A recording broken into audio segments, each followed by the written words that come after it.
अस्सलाम वालेकुम। मैं नसीम अकरम।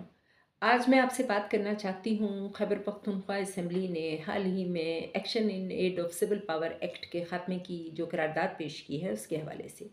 ये एक्ट 2011 में पास किया गया था, जिसके तहत साबका फ़ाटा और पाटा के इलाकों में सिक्योरिटी फोर्सेस को खुसूसी इख्तियारात दिए गए थे, जिनमें बग़ैर वारंट छापे मारना, तवील हिरासत, हिरासती मराकज़ का क़याम और तफ्तीश और उसके अलावा सज़ा देने के इख्तियारात भी जुज़वी तौर पर हासिल थे।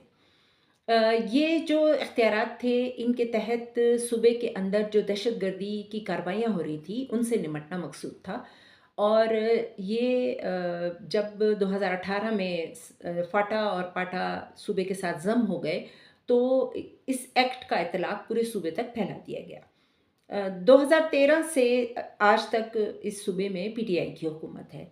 मगर हम देख रहे हैं कि सूबा मुस्तकिल इंतज़ामी, सियासी और सिक्योरिटी के लिहाज से बदतरीन की तरफ जा रहा है। पहले जो दहशतगर्दी मख़सूस इलाके थे जहाँ पर फाटा या पाटा के इलाकों में दहशतगर्दी थी, अब वो पूरे सूबे तक फैल चुकी है।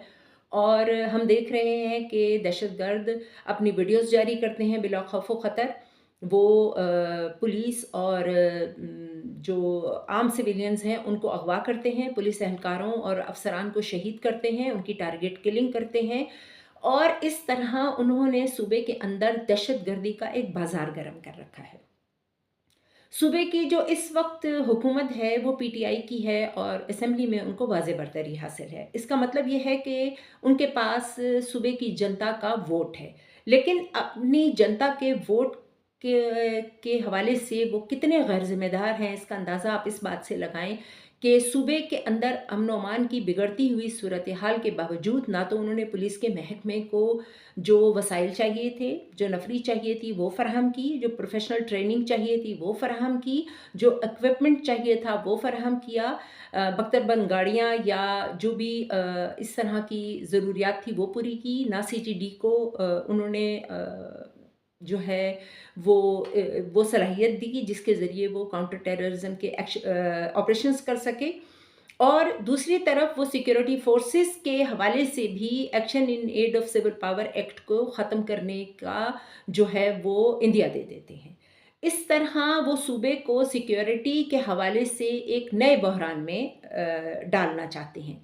ये बहरान दरहकीकत विफ़ाक और सिक्योरिटी फ़ोर्सेस को चैलेंज करने के मुतरादिफ़ है। इस तरह वो दबाव बढ़ाकर विफ़ाक को ये पैगाम देना चाहते हैं कि सिक्योरिटी के मामलात पर वो किसी भी किस्म का एक्शन लेने के लिए तैयार नहीं हैं। ये जो नींद दिलाना कोशिशें और बातें वो कर रहे हैं कि वो सूबे की पुलिस के लिए कुछ करेंगे या करना चाह रहे हैं, इन बातों का हकीकत में कोई वजूद नहीं है।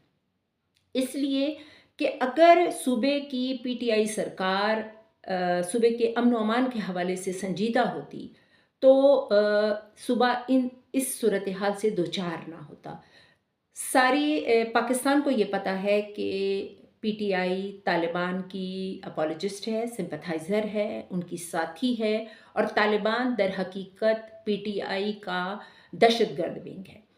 इसके ज़रिए वो एक जानिब सूबे के अंदर अपने सियासी मुखालिफिन को जो है वो डरा-धमका के रखती है और दूसरी तरफ वो विफ़ाक के साथ भाव-ताव करने के लिए भी इस कार्ड को इस्तेमाल करती है।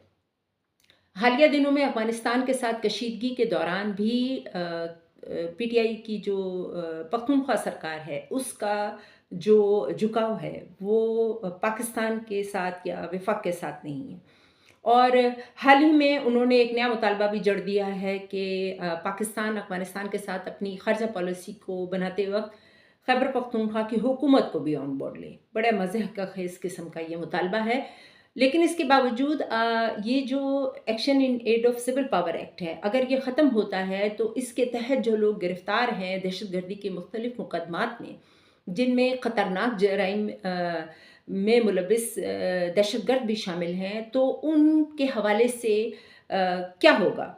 फिर वो रिहा कर दिए जाएँगे और जिस तरह पहले 40,000 तालिबान दहशतगर्दों को सूबे के अवाम के ऊपर कहर बनाकर नाज़िल किया गया, इस तरह मज़ीद हज़ारों जो दहशतगर्द होंगे इस एक्ट के ख़ात्मे के बाद सूबे के अवाम के लिए वो नई परेशानियों और नए खौफ का बाइस बनेंगे।